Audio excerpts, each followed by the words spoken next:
Power cuts will last at least until Saturday. The timing couldn't be worse during what is a crucial time for matric pupils writing their finals. Almost 900,000 are today sitting for mathematics paper 2, with economics and physical sciences to follow later in the week. eNCA has deployed its reporters around the country to find out the direct and indirect impact this is having on the class of 2021. Nkosazana Dambuza is in Pretoria. Nkosazana, we spoke to Monique Mortlock out in Cape Town, and she painted a pretty grim picture of how the blackouts are affecting students there. What are you hearing in Gauteng? Well, I'm hearing that many matric pupils have been subjected to studying or learning at home by candlelight or torches due to the load shedding, while having to prepare for their national senior certificates. Also as well, the rolling blackouts are causing some students, or some pupils rather, to arrive late for their exams because of the traffic congestion on the roads that is caused by traffic lights that are not working. But also you remember that 2 years ago, the computer application technology exams were also interrupted by load shedding, and in fact their pupils had to rewrite that particular exam. But the Provincial Department of Education is crossing their fingers and hoping that that won't happen this year. But for more on that, I'm joined by Steve Mabona, who's the Gauteng Department of Education spokesperson. Thank you so much for your time, Steve. Can we just get an idea of how load shedding so far has impacted the writing of the final matric exams? Yes, indeed, there's an impact in the sense that there's a potential late coming. That's why we'll call upon parents to make sure that they spare more time in terms of the arrangement and making sure that the learners arrive earlier at home, because you would not know where you'll be, affected by load shedding. But in a school where I'm at now, we had 3 latecomers, but they were not, load shedding related.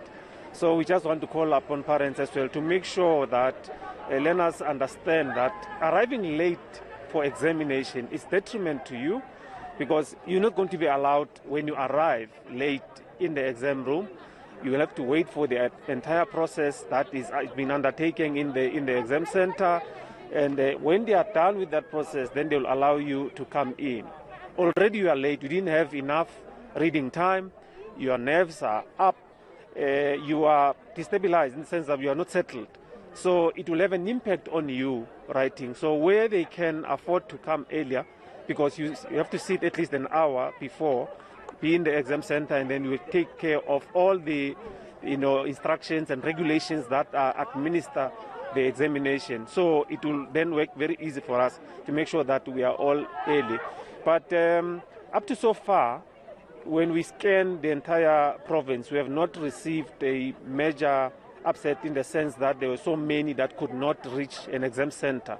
But be that it is may, you can still go to another center if you cannot arrive early at your dedicated center. We have that concession, so we are well prepared. We don't want to compromise the integrity of the examination.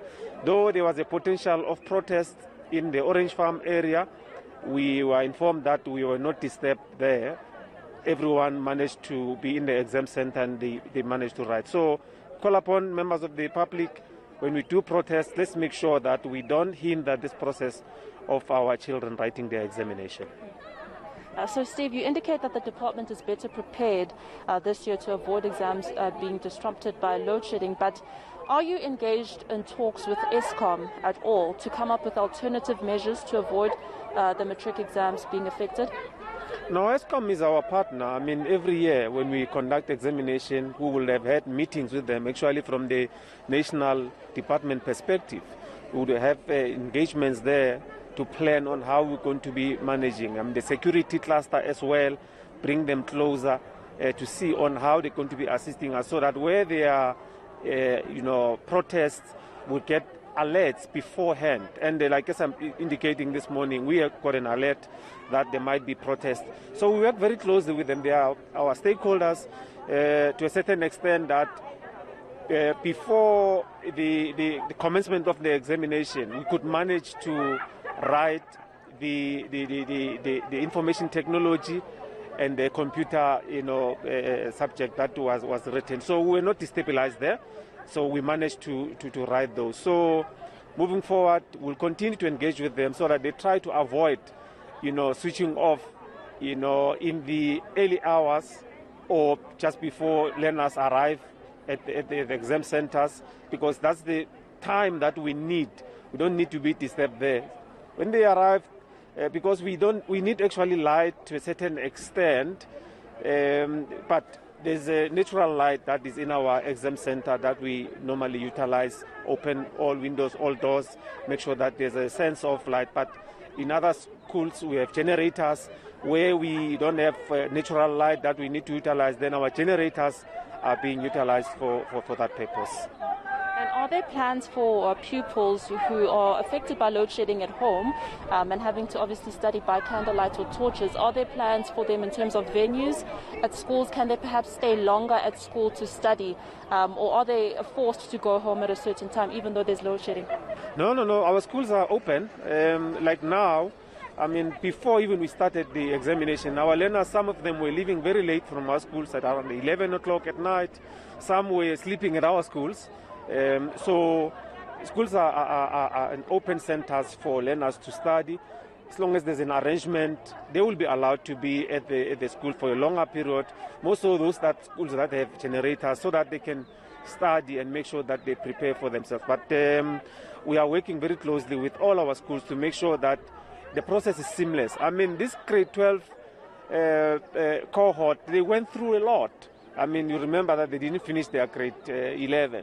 So to a certain extent that we need ample time for them to prepare, to a certain that we don't need to destabilize their progress. But we are managing very closely with all our stakeholders, making sure that at least the enhancement that we continue to give them, it will then make sure that they succeed in their studies. Thank you so much, Steve, for your time. That was Steve Mabona, the Gauteng Department of Education spokesperson. I think it's safe to say that load shedding is the bane of every South African's existence, but especially for these matric pupils who are writing their final exams. But the Gauteng Department of Education promises that they are better prepared this year to avoid the exams being interrupted or disrupted by load shedding. Thank you, Nkosazana. Man, these poor kids, I'm just thinking about the prospect of writing maths and then economics and having to deal with load shedding as well. It's not an easy time. Nkosazana Dambuza out in Gauteng.